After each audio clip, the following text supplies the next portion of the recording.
সম্মানিত দিনী ভাই বোন, আপনার মন্তব্যে আপনার এসব মানুষকে উস্কানিমূলক কথা বলাতে আমি কষ্ট পেয়েছি। আপনি সংশোধন হন। ইবাদতের জগতে সবচেয়ে শক্তিশালী ক্ষমতাধর ইবাদত হলো দান। পৃথিবীতে দানের চেয়ে শক্তিশালী ক্ষমতাধর পাওয়ারফুল ইবাদত নেই, সেটা হলো দান। দানের মতো শক্তিশালী ইবাদত পৃথিবীতে নেই। অবাক জিনিস, যে দান করলেন আপনি, কাজ হলো আরেক জায়গাতে গিয়ে। আপনি দান করলেন আপনার মায়ের নামে, কবরের শাস্তি বন্ধ হয়ে গেল। আমি বলিনি এই কথা, এই কথা মুহাম্মদ সাল্লাল্লাহু আলাইহি ওয়াসাল্লাম বলেন। তিনি বলেন, ইন্না সাদকাতা তুতফি হারাল কবরে, নিশ্চয় দান কবরের শাস্তিকে বন্ধ করে দেয়। দান এমন এক শক্তিশালী ইবাদত। রাসূল সাল্লাল্লাহু আলাইহি সাল্লাম বলেন, ইন্না সাদকাতা সিররে তুতফি গাজাবার রাব্বে, নিশ্চয় দান আল্লাহর রাগকে মিটিয়ে দেয়। আপনি পাপ করেছেন, আল্লাহ জাহান্নামে দিবেন সেজন্য অপেক্ষা করছেন, আপনি দান করলেন, সেটা মিটে গেল, হারিয়ে গেল। তিনি বলেন, ইন্না সাদকাতা তুতফিল খাতিয়াতা কামা ইতফুল মাউন নারা, নিশ্চয় দান মানুষের পাপকে মিটিয়ে দেয়, পানি যেমন আগুনকে নিভিয়ে দেয়। আমি অনবদক, এই ছেলে, আমি এখানে কানে শুনতে পাচ্ছি, তুমি শুনতে পাও না? আমাদের যারা এইসব দায়িত্ব নিয়েছে সেসব ছেলেরা কোথায়? পাশে পাশে কোনো মানুষ যেন চলাচল করতে পারে না, হাঁটে। আমি যে কথা বলছি আপনি গল্প করছেন, আপনার একটু লজ্জা হয় না? আপনার একটু শরম হয় না? আপনি কি নিজে গরু ছাগল পশু মনে করছেন? আপনি কি নিজেকে পশু মনে করছেন? আপনার আমি বলেছি, আমি সালাম দেওয়ার পরে কাজ কর্ম চলাচল কথাবার্তা ক্রয় বিক্রয় সব বন্ধ করে দেবেন। আমি আপনার জন্য এসেছি, আপনার কিছু না কিছু আমি উপকার করবই করবো ইনশাআল্লাহ। আমি সালাম দেওয়ার পরে আপনি কোন লজ্জায় কথা বলেন, আপনি কোন শরমে কথা বলেন? আমি আপনার জন্য এসেছি। কেন আপনি ওখানে দাঁড়িয়ে আছেন? কোন সাহসে দাঁড়িয়ে আছেন? আপনার সাহসের ভিত্তি কি? কি মনে করেন আপনি? আপনার কাছে বিদ্যে বেশি না? আপনার কাছে বুদ্ধি বেশি না? আপনাকে আমি গরু ছাগল মনে করি? বল হিসাব বেটা, আমি করবো কেন? আল্লাহ বলেছেন। বুঝে না ওরা অন্তর আছে, বুঝে না, দেখে না ওরা চক্ষু আছে, দেখে না, শুনে না ওরা কান আছে, শুনে না। উলাইকা কালানাম, তারা পশু প্রাণীর মতো, তারা গরু ছাগলের মতো, তারা কুকুর শ্রীগেলের মতো। ভালো হওয়া যায়, বরং তার চেয়ে খারাপ। তোমার বাপ কুকুর শ্রীগেলের চেয়ে খারাপ। আব্দুর রাজ্জাক সাহেব, কষ্ট দিবেন না, আপনাকে খুব ভালোবাসি, আমার কষ্ট দেওয়ার কিছু নেই। তোমার বাপকে যদি আমি কুকুর শ্রীগেলের চেয়ে খারাপ প্রমাণ করতে না পারি, আমি বক্তব্য দেব না। তোমাকে, তোমার মাকে যদি আমি অশিক্ষিতা প্রমাণ করতে না পারি, আমি জাতির সামনে বক্তব্য দেব না। তোমার দাদা মারা গেছে 10 বছর হলো, তোমার বাপ 10 বছর থেকে জমি ভোগ করছে।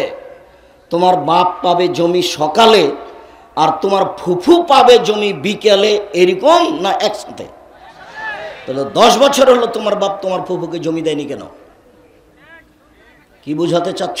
বাপ বেটা মিলে যৌতুক নিয়েছো কেন? ভিক্ষা করে খাবা। মাটি কাটার মানুষ, ভিক্ষে যদি না পাও তো চলে যাওয়া ট্রেন স্টেশনে রাজশাহী, এভাবে ভিক্ষা চাইবা বাপ বেটা। ভিক্ষা করা টাকা দিয়ে চাউল কেনে ভাত খেয়ে বাদাত কবুল হবে, এটা অনেক ভালো। যৌতুকের টাকা দিয়ে চাউল কেনে ভাত খেয়ে বাদাত কবুল হবে না। ভিক্ষা করা টাকা যৌতুকের চেয়ে অনেক ভালো। দেখো বাপ বেটার মুখ খাটো হয়ে গেছে, দেখো তোমার বাপের মুখ খান। বেটা গৌরব বুঝো না? মানুষের বাড়িতে কাজ করে খাওয়া গৌরব থাকবে, একটা সাহস থাকবে একটা। শ্বশুরকে মানুষের বাড়িতে কাজ করে করে রমজান মাসে একটা লুঙ্গি কিনে দেবে, আব্বা আপনাকে একটা লুঙ্গি কিনে দিলাম, তোমার ভিতরে একটা সাহস কাজ করবে। মানুষের কাছে জিনিস নাও কেন? হাত পাতে তো খারাপ। আল্লাহ রাসূল বলছেন যে হাত পাতে, এটা হলো ঘৃণিত হাত, আর যে দেওয়া হাতটা ভালো। আলিয়াদুলিয়া খায়রুম মিন ইয়াদিস সুফলা, দেওয়া হাতটা ভালো নেওয়া হাতের চেয়ে। কোন শরমে শ্বশুরের কাছে চাইলে জিনিস? আর চাঁপাইনবাবগঞ্জ রাজশাহী জেলার বিবাহের শুরু থেকে নিয়ে শেষ পর্যন্ত একটা কাজও জায়েজ নয়, সবই হারাম। আমার জানা অনুপাতে একটা কাজও জায়েজ নয়, সবই হারাম। আমি সূচনাতে আপনাকে বলছি, এইভাবে সবাই মিলে বউ দেখতে যাওয়া হারাম, এইভাবে বউ বায়না করা হারাম, এইভাবে থোবড়া করা হারাম। সারা গ্রামের লোক ওই বেটি ছেলেটার মুখে ক্ষীর তুলে দিচ্ছে। আরে ক্ষীর তুলে দিতে হয় বইয়ের মুখে, স্ত্রীর মুখে। এ কোন নোংরা নীতি, এ কোন বর্বর জঘন্য নীতি। এই নীতিটা করে পেশাব করে দাও। সেদিন তো তোমাকে আমি বলে গেছি, ডুলি বিবি শব্দটা এমন ভাবে পেশাব করে দিবা যে 10 বছর 20 বছর পরে মানুষ যেন আর ডুলি বিবি শব্দ খুঁজে না পায়। কি গো ডুলি বিবি মানে কি, এরকম যেন হয়ে যাবে। এতগুলো বেটি ছেলে মহিলা মানুষ কেন যাবে ওখানে?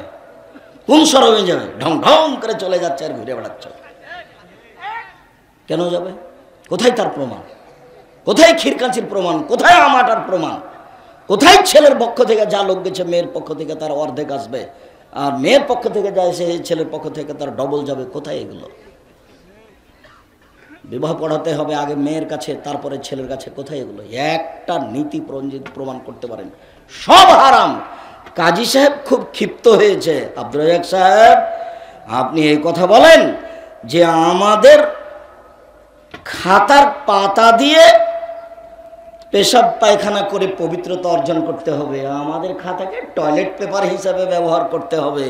আপনি এই কথা কোন সাহসে বলেন? আমার কোনো সাহস নেই। তোমার খাতাতে লেখা আছে মেয়ের পক্ষ থেকে 2 জন সাক্ষী লাগবে, ছেলের পক্ষ থেকে 2 জন সাক্ষী লাগবে। এর প্রমাণ তুমি করো। 4 জন সাক্ষী লাগে জেনা প্রমাণ করতে। তা আমি বিবাহ দিচ্ছি, এটা কি জেনা করাইলাম নাকি? কিয়ামত পর্যন্ত সময় থাকলো। বিবাহের জন্য যদি 4টা সাক্ষীর প্রমাণ হয়ে যায়, আমার জীবদ্দশায় প্রমাণ হয়ে গেলে সেদিন থেকে আমি জাতিকে বলবো আসসালামু আলাইকুম, আর ভুল হয়েছে, আমি বাড়ি চলে গেলাম, আর কোনোদিন জাতির সামনে আসবো না। 4টা সাক্ষী কেন ওখানে? 4টা সাক্ষী কি প্রমাণ করতে লাগে বলেন তো, একটু জানা আছে আপনাদের? জেনা প্রমাণ করতে 4টা সাক্ষী লাগে। আর ওর সূচনায় হারাম বলছে যে ছেলের পক্ষ থেকে পক্ষ। আবার কি আল্লাহ নবী বলেছেন যে একটা বিবাহ জায়েজ হওয়ার জন্য 2 জন মানুষ লাগে, সেখানে পক্ষ নেই, লাগবে বাপ আর লাগবে 2 জন সাক্ষী। তিনি বলেন লা নিকাহ ইল্লা বিওয়ালিন, বাপ ছাড়া বিবাহ হয় না। উকিল বাপ হারাম, উকিল বাপ হারাম। চট্টগ্রাম, সিলেট, বরিশালে সেদিন থেকে উকিল বাপই বাপ। ওই মেয়ের বাড়ি, এখন ওটা মেয়ে, ওর বাড়ি বেড়াতে যাবে, মেয়ে আবার ওকে বাপ বলে ডাকবে, ও বাপের বাড়ি যাবে। অবাক কথা, উল্টে গেছে পৃথিবী। সেদিন থেকে যে আসল বাপ ছিল সে নাকি বাদ পড়ে গেছে, এখন উকিল বাপ এসেছে। আর চাঁপাইনবাবগঞ্জ, রাজশাহীতে উকিল বাপ বাপ নয়, তবে উকিল ধরা হয়। তো বাপ ইচ্ছে তো বেঁচে আছে, ওকে মেরে ফেলেন দিয়ে আরেকজনকে উকিল ধরেন। ও বাপই থাকতে আবার উকিল বাপ আসলো কেন? একেবারে নোংরা, একেবারে হারাম, একেবারে জঘন্য, যার জন্য প্রত্যেকটা নীতি একবারে পেশাব করে দেওয়ার মতো নীতি। এমন কোন মৌলানা আছে, আমি তো বলে আসছি 90 সাল থেকে, কেউ একটু লাভ দিয়ে উঠে বলে না কেন আব্দুর রাজ্জাক সাহেব আপনার কথা ঠিক নয়, আমি এই নীতি কোরআন হাদিস দিয়ে প্রমাণ করে দেব। বললেই তো হয়। দাঁড়ানো তো বহু দূরের কথা, মুখ খোলার ক্ষমতা নাই, মুখ খোলার ক্ষমতা নাই। যা বলছি এটাই চূড়ান্ত, 19-20 হবে না ইনশাল্লাহ। তবে আমি মানুষ, তবে আমি মানুষ, আমি একদিন দেখে সব কথা বলিনি। ইবাদতের জগতের সবচেয়ে শক্তিশালী পাওয়ারফুল ক্ষমতাধর ইবাদত দান, এ কথাই ঠিক। এর পরেও আল্লাহ নিজে হাতে দানের নেকি দিবেন না, নিজে হাতে নেকি দিবেন সিয়াম, রোজার। ইবাদতের জগতে সিয়ামের চেয়ে শক্তিশালী কোনো ইবাদত পৃথিবীতে নেই। সালাত এমন একটি ইবাদত যার উপরে নির্ভর করে অন্যান্য ইবাদত। বুঝলাম সবচেয়ে দামি ইবাদত সিয়াম। আব্দুর রাজ্জাক সাহেব, আপনার মুখে এটাই বুঝলাম। এর পরেও বলছি, যদি নামাজ না থাকে, সালাত না থাকে, তাহলে সিয়ামের মতো ইবাদতকে আল্লাহ কেটে দিবেন। এই কথাই ঠিক যে দান সবচেয়ে শক্তিশালী ইবাদত। তবু যদি নামাজ না থাকে, সালাত না থাকে, তাহলে ওই দানের মতো ইবাদতকে আল্লাহ কি করবেন? কেটে দিবেন, ওটা বাতিল। আব্দুর রাজ্জাক সাহেব, আপনার মুখে শুনেছি আপনি একদিন বলছিলেন যে লাইসা শাইউন আকরামা ইনদাল্লাহি মিনাদ দুআ, চাওয়া, ভিক্ষা করা আল্লাহর কাছে চাওয়া কাজটা আল্লাহর কাছে যত প্রিয়, পৃথিবীর কোনো কাজ আল্লাহর কাছে তত প্রিয় নয়। মানুষের কাছে চাইলে মানুষ ক্ষেপে যায়, আর আল্লাহর কাছে চাইলে আল্লাহ খুশি হন। দুটো বাক্য মনে রাখবেন। মুরব্বী এদিকে খেয়াল করেন। এই ছেলে, তোমাকে এত শক্তভাবে বলার পরেও কি তুমি কথা বলছো? তুমি কি আসলেই গরু ছাগল হয়ে গেছ?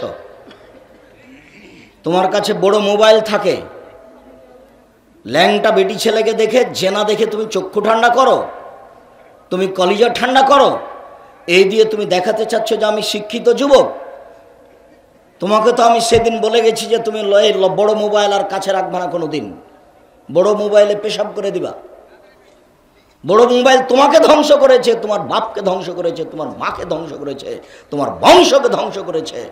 তুমি বড় মোবাইলে দিন রাত ল্যাংটা মেয়েকে দেখছো, কলিজা ঠান্ডা করছো, চক্ষু ঠান্ডা করছো, আর জান্নাত কিনতে চাচ্ছ। জান্নাতের মেয়ে পড়ে আছে, জান্নাতের মেয়ে অত সহজ নয়। এই মেয়ে, তোমাকে বলছি, তুমি একটা মেয়ে মানুষ, তোমার হাতে বড় মোবাইল কেন? তোমার ওই মোবাইলে ল্যাংটা মেয়ে নাচে কেন? তোমাকে খারাপ লাগে না? তোমার একটু শরম হয় না? তোমার একটু হায়া হয় না? তোমার একটু লজ্জাবোধ হয় না? তুমি কি করো?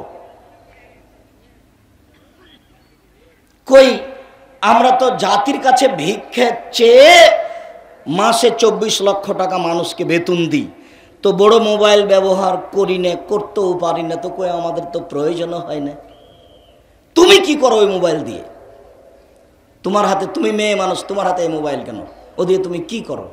বলে আব্দুর রাজাক, সেই দিয়ে আমি একটু বই পুস্তক ঠিক করি, অনলাইনে পড়ি। তুমি অনলাইনে শুধু পড়ো আর কিছু করো না? তুমি শয়তানকে চিনো?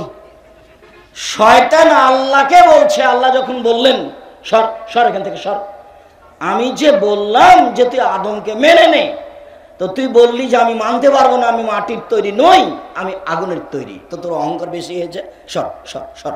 তখন শয়তান বলছে ওয়া ইজ্জতাকা ওয়া জালালাকা ওয়া ইরতিফায়ে মাকানাকা, আল্লাহ তোমার মর্যাদার কসম, তোমার সম্মানের কসম, তোমার ইজ্জতের কসম, লা উবিয়ানাল ইনসানা, মানুষকে আমি ভ্রান্ত করবই করব।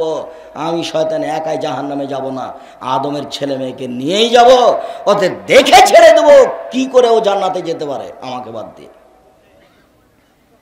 এই কথা যখন শয়তান বলল, তখন আল্লাহ বলছেন ওয়া ইজ্জতি ওয়া মাকানি ওয়া ইরতিফায়ে মাকানি ওয়া জালালি, শয়তান তুমি মনে রেখো, আমার সম্মানের কসম, আমার ইজ্জতের কসম, আমার মর্যাদার কসম, আদম সন্তান আমাকে যতবার বলবে ভুল হয়েছে, আমি ততবার ক্ষমা করে দেব। দেখি তুই কি করতে পারিস। তাহলে আপনি বুঝতে পারছেন না শয়তান আপনার কত বড় শত্রু। ও জিদ করে আছে, ও জীবন বাজি রেখে আপনাকে জাহান্নামে নিয়ে যাবে, এটা ওয়াদা করেছে আল্লাহর সামনে, এটা আর ওয়াদা, এই জন্য কিয়ামত পর্যন্ত বেঁচে থাকবে। এই মেয়ে, ফ্যাশন বোরকা পরে আছো কেন? তোমার পরনে কোন বোরকা এটা? আর তুমি যে মাথায় কাপড় না দিয়ে বসে আছো, এটা তোমার কেমন? তোমাকে কে শিক্ষিতা বলেছে? কে বললো তোমাকে? না, আমি তো কোনোদিন বলিনি। দেখো, জাতির ক্ষতি করে, মানুষের ক্ষতি করে, জনগণকে জাহান্নামে ঠেলে দিয়ে নিজেকে শিক্ষিতা মনে করো না। নিজেকে গুটিয়ে রাখো, জীবন অল্প দিনের, বেশি দিনের জীবন নয়। এইভাবে হাট বাজারে যায় না, প্রয়োজন নেই। কই আমরা তো কোনোদিন হাট বাজারে যাই না, আমাদের তো চলছে, তো আমরা তো বেঁচে আছি। কোনো দিন নয়, একদিনও নয়, এক সন্ধ্যার জন্য নয়, 1 মিনিটের জন্য নয়, তো কই আমরা তো বেঁচে আছি। তোমার হাটে বাজারে যাওয়া লাগে কেন? ঢং ঢং করে চলে যাচ্ছ হাটে বাজারে। তোমার বাপ নেই, তোমার ভাই নেই, তোমার স্বামী নেই, তোমার দেবর ভাসুর নেই, সব কি মরে গেছে? তুমি কি বিপদে পড়ে গেছো? তোমার একটা আত্মমর্যাদা থাকার দরকার। তোমার বাপের একটা আত্মমর্যাদা আছে, যেটা তুমি রক্ষা করবে। তোমার স্বামীর একটা আত্মমর্যাদা আছে, সেটা তুমি রক্ষা করবে। শোনো, মধ্যখানে তোমাকে বলছি দুটা কথা। সম্মানিত দিনী বোন, আপনাকে বলছি একটু দুটা কথা খেয়াল করেন তো। গল্প করছেন নাকি? আপনাকে গল্প করতে নিষেধ করলাম। একজন যদি আপনার গায়ের উপর দিয়ে এইদিকে চলে যায়, তবে আপনি মুখ খুলবেন না। গায়ের উপর দিয়ে চড়ে চলে গেছে, আপনি মুখ খুলবেন না। মুখ বন্ধ করেন। আমি নির্বাচন করতে আসিনি, আমি ভোট চাইতে আসিনি। আপনার স্বভাব ভালো নয় এই কথাটা বলতে এসেছি। আপনার গায়ের উপরে দাঁড়া চলে যাক, আপনি কথা বলবেন না, মুখ খুলবেন না। আর উপস্থিত বৈঠকের দিনই মুসলিম ভাই বোন, ক্ষমতা দেখিয়ে একসঙ্গে বাঁচতে চান না। হ্যাঁ, দেখে নিব কে কি করে, এই ক্ষমতা দেখিয়ে 1 মিনিট বেঁচে থাকার চেষ্টা করিয়েন না, এরই নাম জুলুম। দাঙ্গাবাজি করে, ক্ষমতা দেখিয়ে, দলীয় দাপট দেখিয়ে মানুষের জমি দখল করিয়েন না, মানুষকে জেল হাজতে দিয়েন না, দোকানে বসে মানুষের বিরুদ্ধে আড্ডা পিটিয়েন না, মানুষের বদনাম করিয়েন না, সুদ ঘুষ খেয়ে অর্থ সম্পদ তৈরি করে অহংকার করিয়েন না, দাঙ্গাবাজি করে, ক্ষমতা দেখিয়ে, আত্মঅহংকার করে 1 মিনিট বাঁচার চেষ্টা করিয়েন না। মাটির মানুষ নরম হয়ে যান। প্রতিবেশী যা বলেছে বলেছে, উত্তর দিবেন না। প্রতিপক্ষ যা বলেছে বলেছে, উত্তর দিবেন না, সময় শেষ হয়ে গেছে। শুনুন, উপস্থিত বৈঠকের মুসলিম বোন, আপনার কাছে এসেছি, আপনি একটু খাস করে 2টা কথা শুনে রাখেন।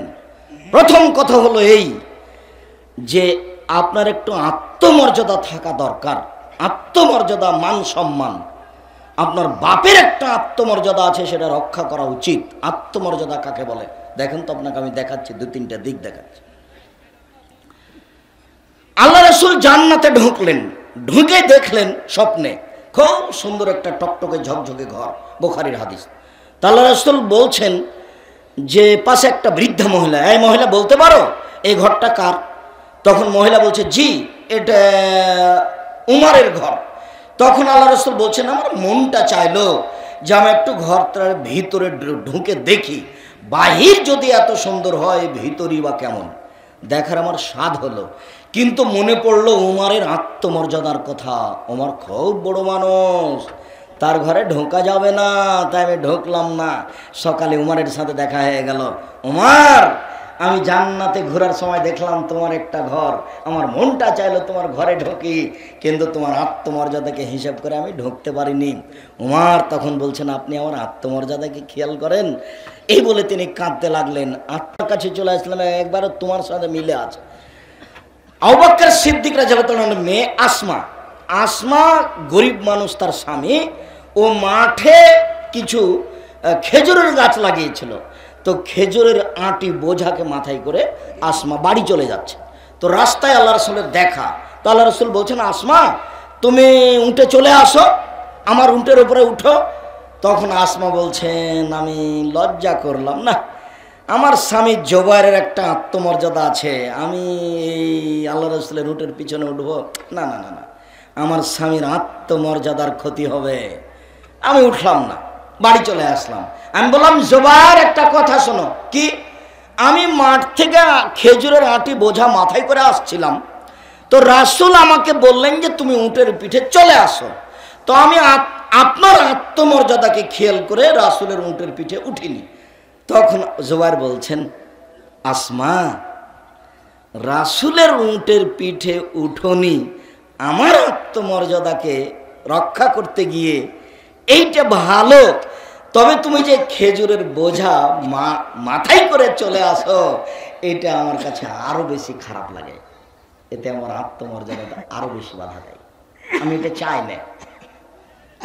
তো তোমার স্বামী, তুমি বাজারে চলে যাও, এর গায়ে ধাক্কা লাগে, আসকারা মাস্কারা মুখে দিয়ে চোখে দিয়ে ঢং ঢং করে ঘুরে বেড়াও, তো তোমার বাপের একটু আত্মমর্যাদাতে বাধা দেয়, লাগে না? খারাপ লাগে না? তোমার ভাইকে একটু খারাপ লাগে না? সবাই কি পশু প্রাণী হয়ে গেছে? বোঝে না ওরা, অন্তর আছে বুঝে না, দেখে না ওরা, চক্ষু আছে দেখে না, শোনে না ওরা, কান আছে শোনে না। উলাইকা কালানাম, তারা পশু প্রাণীর মতো, তারা গরু ছাগলের মতো, তারা কুকুর শ্লীলের মতো। তাহলে বাপ চাচার আত্মমর্যাদা হারিয়ে গেছে, এরা কি কুকুর শ্লীলের মতো, পশু প্রাণীর মতো হয়ে গেছে? আমরা যদি শুনি যে বউ একদিন রাস্তায় যাচ্ছিল গাড়িতে, আর একজনের গায়ের সাথে লেগে গেছে, তাহলে তো ইন্নালিল্লাহ, অজ্ঞান হয়ে যাবে। আপনাকে একটু খারাপ লাগে না?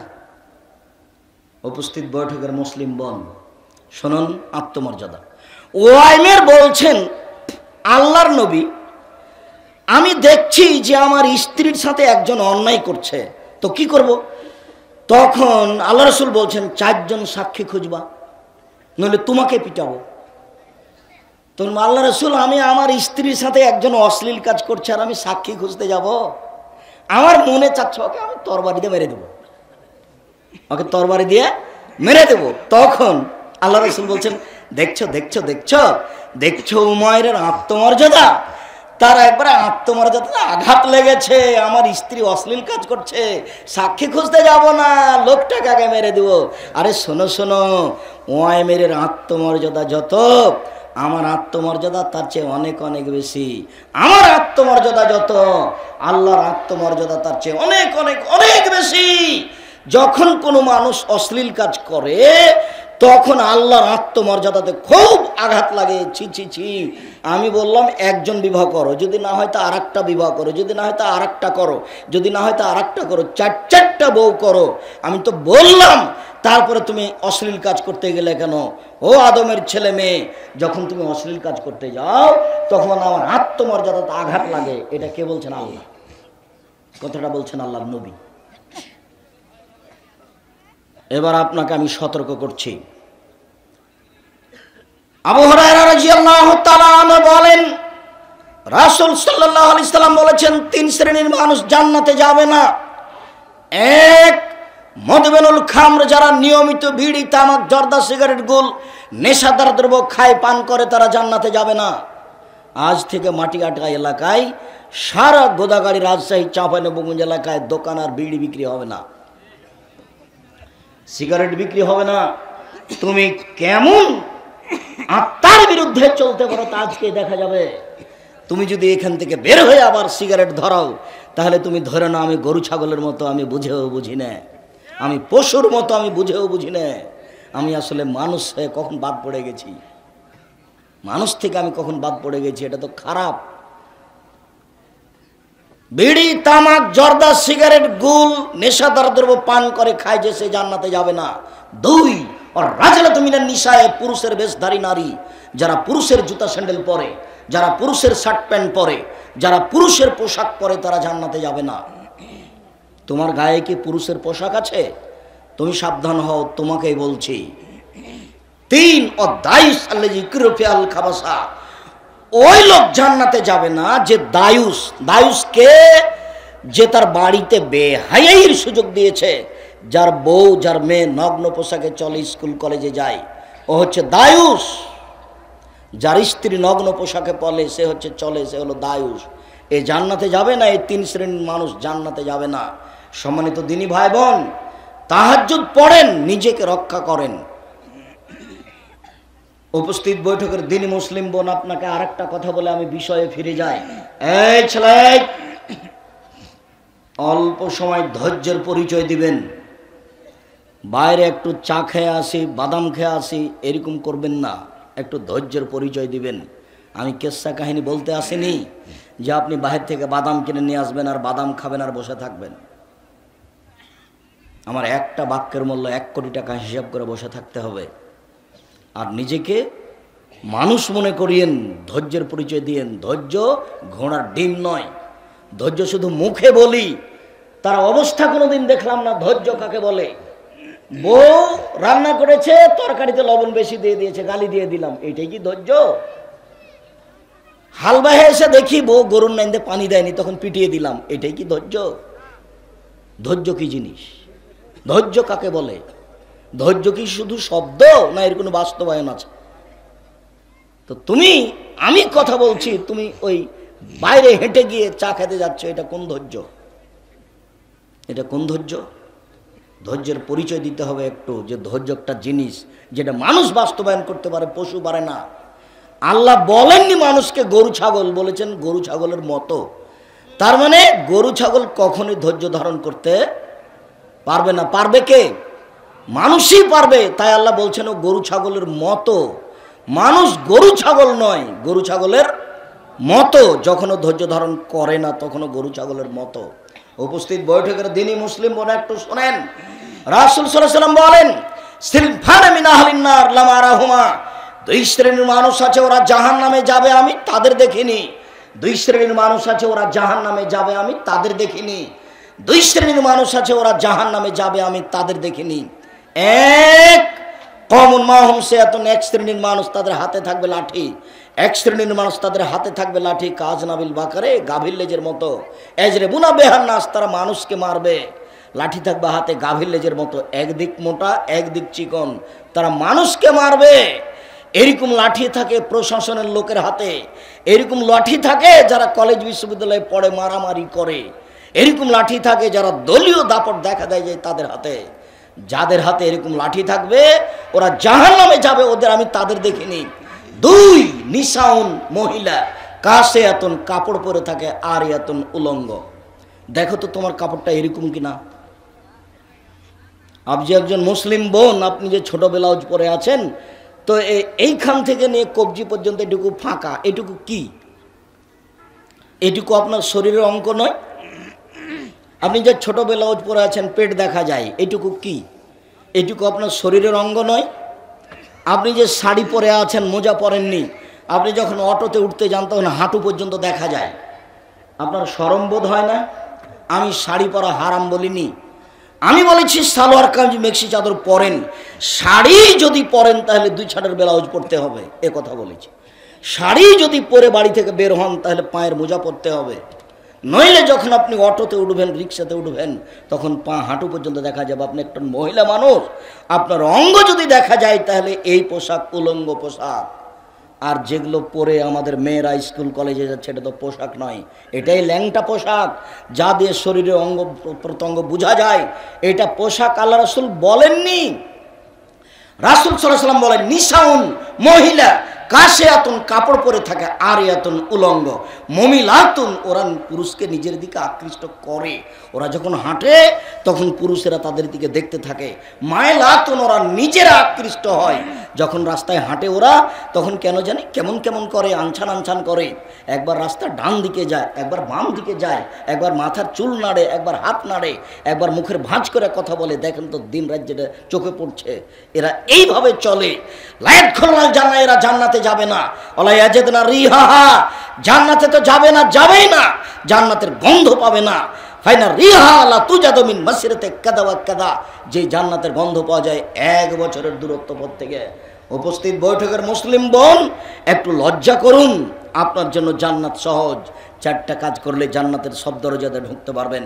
শুনুন, আপনাকে বলছি, উপস্থিত বৈঠকের মুসলিম বোন এইদিকে শোনেন, আপনাকে বলছি, আপনি যদি 4টা কাজ করেন তাহলে জান্নাতে সহজেই চলে যাবেন। যদি আল্লাহ রাসূল যখন জাহান্নাম দেখলেন তখন বলছেন যে শুধু মহিলা আর মহিলা, জাহান্নাম মানে নারী, জাহান্নাম মানে নারী, শুধু নারী আর নারী। এরপরে বলছেন মহিলার যদি 4টা কাজ করতে পারে তাহলে জান্নাতের সব দরজা খোলা, সবটা দিয়ে ঢুকতে পারবে। এত বড় সুযোগ পুরুষকে দেওয়া হয়নি। 1, সলাত খামসাহা, 5 ওয়াক্ত সালাত আদায় করলো। 2, সমাজ সাহারাহা, রমজান মাসের সিয়াম পালন করলো, রোজা থাকলো। 3, আতাদ বালাহা, স্বামীকে মেনে চললো। 4, আহসানাত ফারজাহা, জেনায় লিপ্ত হলো না। এই 4টা কাজ করেনি যে, এই 4টা কাজের হেফাজত করেছে যে, তার জন্য জান্নাতের সব দরজা খোলা। 1, 5 ওয়াক্ত সালাত। 2, রমজান মাসের রোজা। 3, স্বামীকে মেনে চলা। শুনুন, আপনার স্বামীর মুখ খারাপ, এ কথাই ঠিক। আপনার স্বামী আপনাকে গালি দেয়, এ কথাই ঠিক। আপনার স্বামী আপনাকে মারে, এ কথাই ঠিক।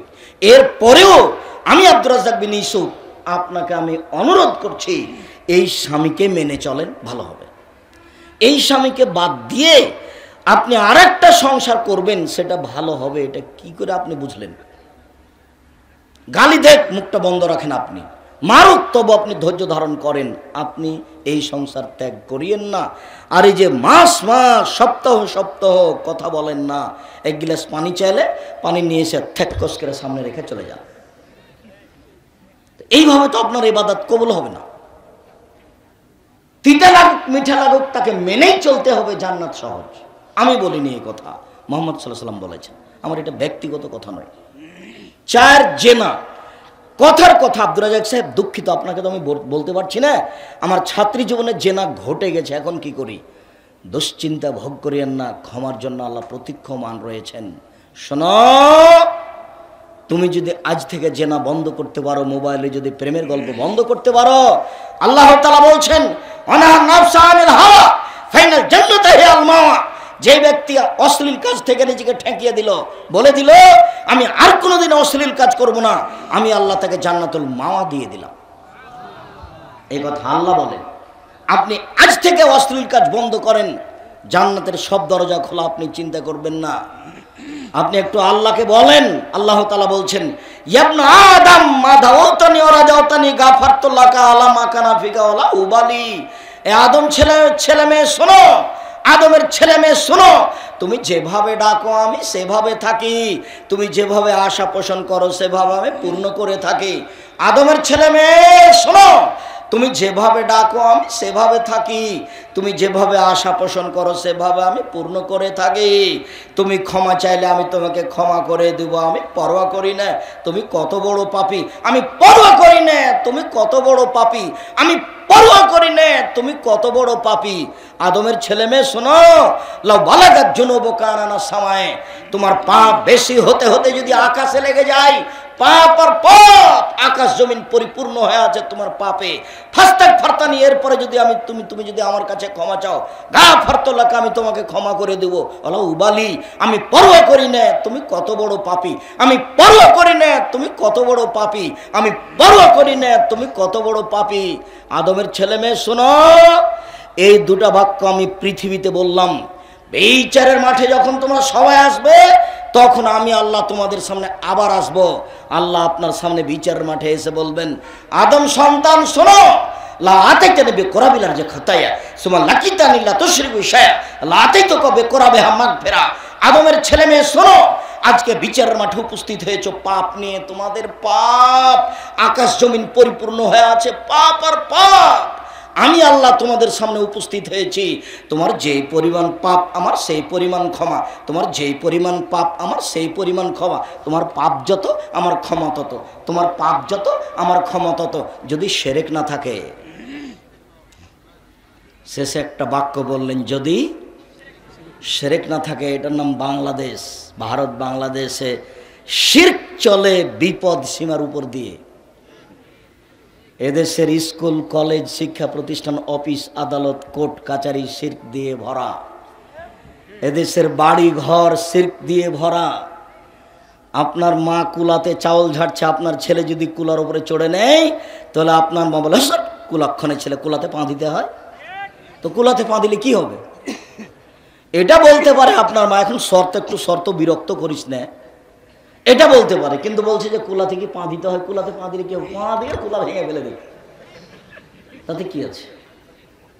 এই কথা আপনার মা বলতে পারেন, আপনার স্ত্রী বলতে পারেন, শর্ত তোরা বিরক্ত করিস না তো কাজ করতে, এটা বলতে পারে। কিন্তু কেন বললো যে কুলাতে পা দিতে হয়, এই কথা কেন বললো? আখাতে চুলহাতে পা দিতে হয় কেন বললো এই কথা? ভাতের পাতিলে পা লেগে গেল, এটা কেমন হয়ে গেল, এটা কেন বললো? গরুকে লাথি মারা যায় কেন বললো? তুলসী গাছ তুলে ফেলা যায় না, এই কথা কেন বললো? হাত থেকে গিলাস পড়ে গেছে, কুটুম্ব আসতে পারে, এই কথা কেন বললো? ঘরের উপরে কাক কাক ডাকছে, কি জানি হতে পারে, বিপদ হতে পারে, আর আত্মীয় স্বজন আসতে পারে, এই কথা কেন বললো? ছেলের মেয়ের বাচ্চা হয়েছে, রাতে বের হবে এই বাচ্চার মা, তাই লোহা হাতে করে বের হতে হবে, দালি খুরপি কিছু বের হতে হবে হাতে করে, নইলে বাচ্চাকে চোরাচুরনি পাখিতে ধরবে, এটা কেন বললো? কত শিরক আছে, তার কোনো হিসাব না। অপবিত্র অবস্থায় বেগুনের গাছ থেকে বেগুন তুলে আনা যায় না, সিমের গাছ থেকে সিম ছিঁড়ে আনা যায় না, ফরজ গোসল করেনি সেজন্য কিছু করতে পারে না, সব কিছু করতে পারে, ফরজ গোসল না করে পারে না নামাজ পড়তে, পারে না কোরআন তেলাওয়াত করতে, গোসল করতে না পারলে তায়াম্মুম করে করবে, কিন্তু করা যাবে না, এই কথা বললো কেন? আরও তো আছে শিরকের কোনো শেষ নাই। এদেশের মাটিতে শিক্ষা প্রতিষ্ঠান অফিস আদালত শিরক দিয়ে ডুবে আছে। আদম সন্তান শুনে রেখো, আজ বিচারের মাঠে যদি তোমাদের পাপ থাকে, আকাশ জমিন পরিমাণ পাপ, আমি আল্লাহ ওই পরিমাণ ক্ষমা নিয়ে এসেছি। তোমার পাপ যত আমার ক্ষমা তত, তোমার পাপ যত আমার ক্ষমা তত, তোমার পাপ যত আমার ক্ষমা তত, যদি শিরক না থাকে। শিরক খুব বিপজ্জনক বস্তু, খুব বিপজ্জনক জিনিস হলো শিরক। আল্লাহর সাথে শিরক করলে আল্লাহর মানের হানি হয়। সম্মানিত দিনী ভাই বোন, বলছিলাম উপস্থিত দিনী বৈঠকের মুসলিম বোন, আপনার কাছ থেকে চলে আসলাম, আর আপনাকে একটু বলছি, একটু স্বভাবটা পরিবর্তন করেন। শান্তি তৃপ্তি স্ত্রীর কাছে আছে। স্বর্ণ দিয়ে যদি ঘর বানান, মখমল চাদর যদি বিছানা সাজান, এরপরে যদি স্ত্রী না থাকে তাহলে শান্তি তৃপ্তি নেই। ভাত খেলে শান্তি তৃপ্তি নেই, শান্তি তৃপ্তি আছে স্ত্রীর বউয়ের কাছে। শুনুন, মিষ্টি খেলেও শান্তি তৃপ্তি হবে না, শান্তি তৃপ্তি আছে স্ত্রীর কাছে। সব শান্তি তৃপ্তি আল্লাহ স্ত্রীর কাছে রেখে দিয়েছেন। তো তাকে মারেন কি করে, তাকে গালি দেন কি করে, মুখ খারাপ করেন কি করে? কেন বললেন যে তোর বাপের বাড়ি যাবো না? কালকেই তুমি তোমার শ্বশুর বাড়ি যাওয়া আর 12.5 কেজি চাউল কাফারা দিয়ে দেবা। তুমি যে বলেছ আর যাব না, এটার নাম হলো কসম। তোর বাপের বাড়ি আর যাব না, এটার নাম কি? কসম। এখন কি করতে হবে? আজকে যেতে হবে। তো গিয়ে কিভাবে যাব? 1.5 কেজি করে চাউল দিবা 10 জন ফকিরকে, তাহলে কতখানি হলো? 12.5 কেজি হলো না? 10 জন ফকিরকে কত করে দিতে হবে? 1.5 কেজি করে চাউল, তাহলে কতটি হলো? 12.5 কেজি চাউল ফকিরকে দিয়ে আজকে শ্বশুর বাড়ি যেতে হবে। আর শ্বশুর বাড়ির যাব না এরকম রাগ করবেন না। জামাইরা রাগ করে বিবাহের সময়, বলে এইটা হবে না, এইটা হবে না, ঠ্যাং উল্টে দিয়েছে বেকুব। আজকে তোমার শ্বশুর বিপদে পড়েছে, আজকে তুমি সহযোগিতা করো, এত ঢং কেন, এরকম স্বভাব কেন? এসব স্বভাব আমাকে খুব ঘৃণা লাগে, খারাপ লাগে। এটা আপনি কেন করবেন? একটু ভালো হয়ে যান, 5 ওয়াক্ত সালাত আদায় করেন, একটু ভালো হয়ে যান, ভালো হবে। অল্প জীবন, মানুষকে কষ্ট দেওয়ার চেষ্টা করিয়েন না, কাউকে ধমকায় কথা বলবেন না, কাউকে গালি দিয়েন না, কাউকে মারতে যায়েন না, কাউরে একেবারে খেপে জমি জায়গা দখল করতে যায়েন না, মামলা দিতে যায়েন না। মামলা দিবেনই না মানুষের বিরুদ্ধে, যা হচ্ছে হোক। যখন সিলেট কোর্টে মামলা হলো আমার নামে 5,000 কোটি টাকার মামলা। কত টাকার? 5,000 কোটি টাকার মামলা। কেন? আমি নজরুল ইসলামের মানের হানি করেছি। কিভাবে? নজরুল ইসলাম বলেছে, মসজিদের পাশে কবর দিও ভাই, এই গুনাহগার কবর আযাব হতে পাইবে রেহাই। তখন আমি বলেছি, ভুল হিসাব, মসজিদের পাশে কেন? কারো বাপের কবর যদি কাবা ঘরের নিচে হয় তবে রক্ষা হবে না। বিচারি। তা আমি এই কথা বলে নাকি তার মানের হানি করেছি। তাই যতবার ঠাকুর বলছে, ওমা তোমার আকাশ তোমার বাতাস, তুমি কি জানো ঠাকুর বলছে, ও কালিমা তোমার আকাশ তোমার বাতাস, কালিমার বাপের আকাশ। তো ঠাকুর তো বলছে ও কালিমা তোমার আকাশ তোমার বাতাস। তো আমি বললাম যে তো কালিমার আকাশ নয়, কালিমার বাতাস নয়, ঠাকুর বলেছে, ঠাকুরের বলা ঠিক হয়নি। তা আমি ঠাকুরের মানের হানি করলাম। এই জন্য কত টাকার মামলা? 5,000 কোটি টাকার। তো এবার আমি কাঠগড়ায় দাঁড়ালাম। তখন আমাকে জজ বলছে, আপনি কি আব্দুর রাজ্জাক বিন ইউসুফ, পিস টিভির আলোচক? জি। আমাকে বলছে আপনার মামলা খারিজ করে দিলাম। এটা সিলেট কোর্টের অবস্থা। আর যখন সুনামগঞ্জ কোর্টে দাঁড়ালাম তখন আমাকে বলছে, আব্দুর রাজ্জাক সাহেব, মামলা সম্পর্কে আপনার সাথে কোনো কথা নেই, আপনার মামলার নথিপত্র এই রাখলাম, আপনার সাথে আমার কিছু কথা। 15 মিনিট একটানা আমার সাথে কথা বললো। আমাকে উকিল বলে দিয়েছে, যাই বলুক আপনি মুখ খুলবেন না, খালি শুনবেন। আপনার কথা চিরদিনই শুনি, আজকে শুধু আমার কথাটা শুনবেন। ওরা জজ, ওদের ক্ষমতা অনেক বেশি, যেটা বলবে সেটাই। অতএব আপনি মুখ খুলবেন না, আজকে খালি আমার একটা কথা শোনেন, মুখ খুলবেন না। তো 15 মিনিট যা বললাম আমি শুধু তাই শুনতেই থাকলাম। তারপরে বললেন যে আপনার আমি কি এটাকে বলে জামিন মঞ্জুর করলাম। ও একথা বললো না যে মামলা খারিজ করলাম, একথা বললো না, জামিন মঞ্জুর করলাম। তারপরে যে কি হয়েছে আর যাওয়া লাগে না।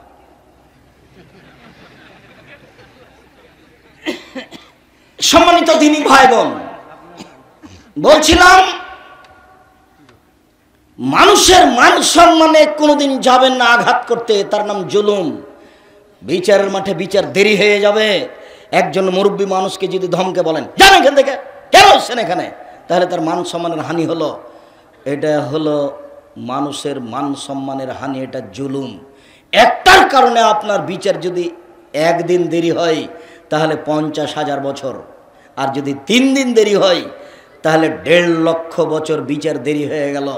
জানি না আপনার বিচারের মাঠ কত কঠিন হবে। আর যারাই জালেম তাদের বিচার দেরিতে হবে। যারা জাকাত দেয় না তারা ফকিরের মাল মারে খায়। যারা ওষুধ জাকাত দেয় না তারা কার টাকা মারে খায়? ফকিরের। ওরাও জালেম, ওদের বিচার দেরিতে হবে। আল্লাহ রাসূল বলছেন হাত্তা ইউজাবানান নাস, যতক্ষণ পর্যন্ত মানুষের বিচার না হচ্ছে ততক্ষণ পর্যন্ত আপনার এই অবস্থা চলবে। আপনি অপেক্ষা করুন, আপনার বিচার লেট হয়ে গেছে। একদিন লেট হলে 50,000 বছর, যদি 3 দিন লেট হয় 1.5 লক্ষ বছর। আর ভালো মানুষের বিচারের সময়সীমা কতটুকু? আহারে, ভালো মানুষের বিচারের সময় কতটুকু? 1 ওয়াক্ত সালাত আদায়ের সমান। 1 ওয়াক্ত সালাত আদায়ের সমান ভালো মানুষের বিচার কতক্ষণ হবে? 1 ওয়াক্ত সালাত আদায় করতে কত সময় লাগে? অনুমান 5 থেকে 7 মিনিট, 10 মিনিট। ভালো মানুষের বিচারের সময়সীমা এইটুকু। ভালো মানুষ হওয়ার জন্য জীবন বাজি রেখে চেষ্টা করতে হবে যে কোনো মূল্যে। বিচারের সময় কতটুকু হবে? 7 থেকে 10 মিনিট, 5 থেকে 7 মিনিট, 7 থেকে 10 মিনিট। ভালো মানুষের বিচারেই একটু লেট হয়ে গেলে 50,000 বছর, 3 দিন লেট হয়ে গেলে 1.5 লক্ষ বছর। বিচারের মাঠ বড় জটিল, বিচারের মাঠ বড় হালকা। ভালো মানুষের কবরের শুয়ে থাকার সময়সীমা কতটুকু? বাসর রাতের সমান। 50,000 বছর আগে যে মারা গেছে ও যদি ভালো হয় তো কিয়ামতের মাঠে যখন উঠবে তখন বলবে আরে এই তো রাত 3টার সময়তে ঘুমালাম স্ত্রীর সাথে কথা বলে, ঘুমাতে ঘুমাতে উঠাতে হচ্ছে কেন? আল্লাহ রাসূল বলছেন লাইকে জোহা ইল্লা হাবা আলী এলাইহি নাম কানামাতিল আরুসে। উত্তর সুন্দর হয়ে গেছে, কবরে তোমার উত্তর সুন্দর হয়ে গেছে। তুমি ঘুমিয়ে যাও বাসর রাতের ঘুমানোর মতো। তুমি ঘুমিয়ে যাও বাসর রাতের ঘুমানোর মতো। যাকে কেউ উঠাবে না নিজের মানুষ ছাড়া, যাকে কেউ উঠাবে না প্রিয় মানুষ ছাড়া। এই কথা মুহাম্মদ সাল্লাল্লাহু আলাইহি সাল্লাম বলেন। শুনুন, বাসর রাতে 10টা পর্যন্ত গল্প হলো, 11টা পর্যন্ত। তারপরে মা বাসর ঘর সাজিয়েছে, ভাবি নয়, চাচাতো বোন নয়, মা খালা ফুফু বাসর ঘর সাজিয়েছে। ঢুকলাম, দেখি সুন্দরী মেয়ে টকটকে ঝকঝকে হয়ে বসে আছে। প্রথম কাজ মাথায় হাত দিয়ে দোয়া পড়তে হবে। দ্বিতীয় কাজ 2 রাকাত সালাত আদায় করতে হবে। তৃতীয় কাজ দোয়া পড়ে দাম্পত্য জীবনে যেতে হবে। স্ত্রী আপনার, এই কথা ঠিক, তবে আপনার অধিকার নাই অধিকার মুহাম্মদ সাল্লাল্লাহু আলাইহি সাল্লামের। দোয়া পড়তে হবে বিসমিল্লাহ আল্লাহুম্মা জান্নিবনা শায়তান ওয়া জান্নিবি শায়তান মা রাযাকতানা। এরপরে মিলন। এরপরে কিছুক্ষণ কথা বলতে বলতে রাত 3টা বেজে গেল, ঘুমিয়ে গেলাম। 5টায় আজান হয়ে গেল। তাহলে 5টার সময়তে স্ত্রী বলছে চলো ঘুম থেকে উঠো, সালাত আদায় করতে হবে। তাহলে বাসর রাতে মোটামুটি কতটুকু ঘুমালো? 3টায় ঘুমিয়েছে, 5টায় আজান, তাহলে 2 ঘন্টা। আবার আপনারা বলিয়েন না যে বাসর রাতের সময়সীমা 2 ঘন্টা, নাহলে এটা আবার বিপদ হয়ে যাবে। তার মানে একটা মোটামুটি সময়সীমা 1.5-2 ঘন্টা। তাহলে একটা ভালো মানুষের কবরের সময়সীমা কতটুকু? 1.5-2 ঘন্টা। এই কথা মুহাম্মদ সাল্লাল্লাহু আলাইহি সাল্লাম বলেছেন। অথচ লোকটা কবরে কতদিন থেকে আছে? 5,000 বছর থেকে। কতদিন থেকে আছে? 5,000 বছর থেকে। একটু ভালো মানুষ হওয়ার চেষ্টা করতে হবে, রাতে কান্নাকাটি করতে হবে, একেবারে কান্নায় লুটে পড়তে হবে। আল্লাহ তাআলা বলছেন পৃথিবীতে হাজারো মানুষ কান্নায় একবারে ভেঙে লুটিয়ে মাটিতে পড়ে, তাদের কান্নার শব্দ তাদের ভীতিকে আরো বেশি করে দেয়। কান্নাকাটি করতে শিখতে হবে। রাসূল সাল্লাল্লাহু আলাইহি সাল্লাম বলছেন লা ইয়ালিজার রাজুলুন নারা বাকা মিন খাশিয়াতিল্লাহ হাত্তা ইয়ালিজাল লাবানু ফি দারে। আল্লাহর ভয়ে কাঁদে যে তার জাহান্নামে যাওয়া ওইরকমই অসম্ভব। গাভীর বাঁট থেকে দুধ বের করে ভিতরে ঢোকানো যেমন অসম্ভব, গাভীর বাঁট থেকে দুধ বের করে ভিতরে ঢোকানো যাবে, এটা যেমন অসম্ভব, আল্লাহর ভয়ে কাঁদে যে তার জাহান্নামে যাওয়া তেমনি অসম্ভব। এ কথা আমি বলিনি, এ কথা মুহাম্মদ সাল্লাল্লাহু আলাইহি সাল্লাম বলেছেন।